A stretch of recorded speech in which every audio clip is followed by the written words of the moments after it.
Hello everyone and welcome back to my channel Edmond Mindaros, and for today's quick tutorial I'm going to show you guys on how to transfer Lazada PashCash Credit Cash Loan to GCash e-wallet.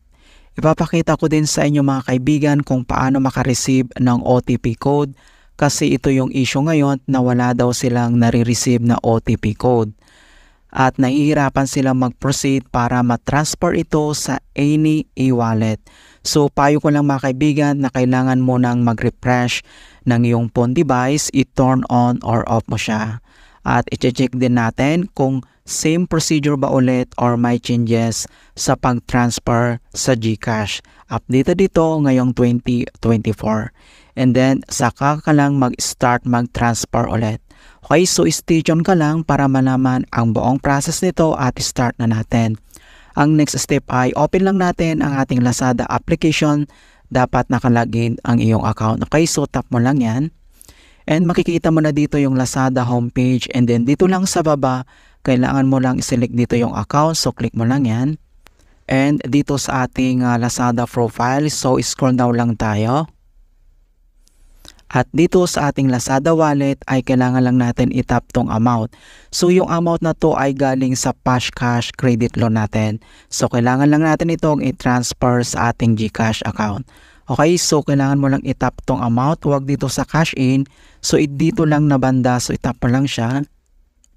At makikita mo na dito yung wallet, and then dito lang sa taas mga kaibigan, kailangan mo lang itap dito na part. Okay, so click mo lang yan. And then, madadirect tayo dito sa balance details. Okay, so nandito yung amount na ating ita-transfer sa ating GCash. And then next step ay, kailangan mo lang i-select dito sa baba yung withdraw. Okay, so tap mo lang ito. And select an account to withdraw. Okay, so withdrawal, deposit, andito yung amount. And then mayroon naman ditong refund mga kaibigan. Kung minsan gusto mong mag-transfer ng refund, makikita mo naman dito yung amount. Alright, so 1 free withdrawal per week, and then 5 peso transaction fee. So ibig sabihin nito, sa isang linggo ay kailangan mo lang mag-withdraw ng isang beses para free po siya, walang bayad.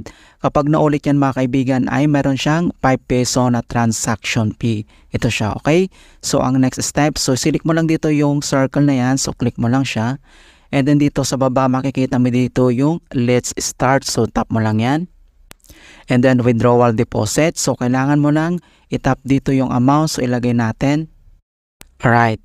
So makikita mo na dito yung ating account. So automatic kasi ito mga kaibigan na nakalik na yung ating GCash. Okay. So pwede mo naman itong i-check. I-double check mo siya. Click mo lang yan. And then select mo lang dito. Makikita mo naman dito yung other mode of payment mga kaibigan or yung other e-wallet account. So select a bank account. Pwede ka naman dito mag-add ng bank account or e-wallet, nandito siya. So since automatic na yung nakalik na yung GCash natin, so select mo lang yan. So click lang natin yan. And then makikita mo dito sa baba mga kaibigan na withdrawal amount, and then wala tayong transaction fee. And then amount to receive, ito yung amount, and then click mo lang dito yung continue. Ayan, so withdrawal amount, dito sa withdrawal deposit.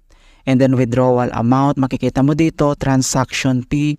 So 0 po siya kasi once a week lang yung ating withdrawal. And then amount to receive. So dito sa bank account ay kailangan mo lang i-double check yung details. Okay? So yung bank account na ibig sabihin ay yung registered na GCash account mo. Okay? Ito siya, GCash number. And then yung full legal name, yung name mo na nakalagay sa iyong GCash account. So double check mo lang. Alright, so ang next step, kapag na-check mo na dito and then dito lang sa baba, ay kailangan mo na ditong i-confirm withdraw. So other notification dito mga kaibigan na the withdrawal amount will be deposited into your selected bank account within the next 5 business day. So ibig sabihin mga kaibigan, kailangan tayong maghintay with the next 5 business days. Pero depende pa rin kay Lazada kung paano siya mag-process. Kasi minsan on the spot naman yan, once na request approve na siya, automatic naman mga kaibigan na matatransfer ka agad sa ating GCash account. Okay? So ang next step ay click mo lang dito yung confirm withdraw. Okay? So click mo lang yan. And ito na yung mga kaibigan yung issue na sinasabi ko. Okay, so we will send one-time SMS code to your mobile number. So dito yung ating mobile number, yung ating GCash account or SIM naman dito sa ating Lazada account number. Iisa lang kasi yung gamit ko. Okay, so double check mo lang yung mobile number and then SMS code. Dito sa send code ay once mo lang siya pindutin. Okay, so kapag inulit-ulit mo kasi yan, so ibig sabihin magkakaroon ka ng notification na sasabihin niya na too many attempt. Okay, so tap lang natin tong send code. And code sent successfully. Alright, so kailangan natin hintayin.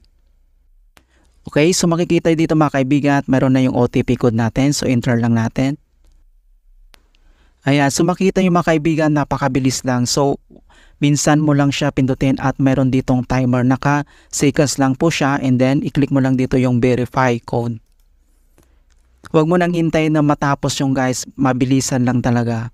Alright, so makikita mo na dito yung transaction details, verifying request, ito yung details niya and then request initiation, request verifications. This process may take up 2-3 business day. So dito sa request verification mga kaibigan ay kailangan natin maghintay within 3 business day mga kaibigan. Okay? Kapag nakita mo na ditong request approval, so automatic na yun mga kaibigan, maghintay lang tayo within the next few days para matransfer sa ating GCash. Okay, so nandito naman yung other details, i-check lang natin. So once na-click mo na tong verifying request, hintayin lang natin mga kaibigan. Alright, so dito sa baba, i-click mo lang dito yung okay.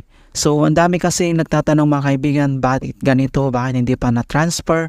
So maging aware lang tayo na mga details, informations dito, basahin nating mabuti kung ilang days yung pag-process ng verifications, ilang days kung paano matransfer sa ating GCash account para hindi tayo nagtatanong or nagtataka bakit wala pa yung ating withdraw or transfer mga kaibigan.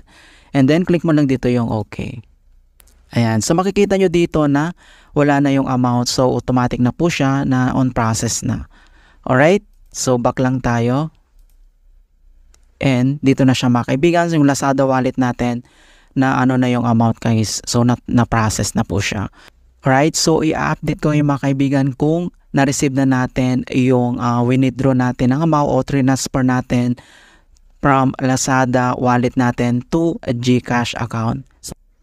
So guys, ito na yung update on how to transfer Lazada Pashcash Credit Cash Loan to GCash. And luckily, pumasok na sa GCash account. So, nag-process ako last August 20 at 9 PM evening and kanina lang August 22 at 9 PM evening same time.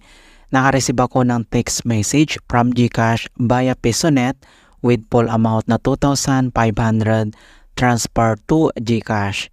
So, via text message mga kaibigan yung marireceive natin from GCash. So sa Lazada apps naman ay doon lang makikita ang transactions for request approved. Ikaklaro ko lang para sa lahat kasi madaming nagtatanong regarding dito kung ano daw, saan daw nila makikita yung notifications or message kung talagang pumasok na sa kanilang GCash account. And then ipapakita ko sa inyo ang proof. So open lang natin ang ating inbox. And then makikita nyo dito na text message from GCash. So open natin yan. And then ito yung una nating na-receive na nagkaroon daw ng delayed. And then after dito ay ito na siya. So your GCash wallet has been adjusted by this amount and with this date. Okay? And then next, check lang natin sa ating GCash. So open lang natin ang ating GCash application. And then login lang tayo. So ayan na guys. So makikita nyo dito na na-add na yung amount from Lazada wallet natin to GCash. Alright, so ganoon lang po kasimple kung paano i-transfer ang Pashcash credit loan to GCash, and hope na nasundan nyo ang step-by-step method ko. And please don't forget to like this video, subscribe to my channel for more quality content. Thank you guys and see you in my next tutorial.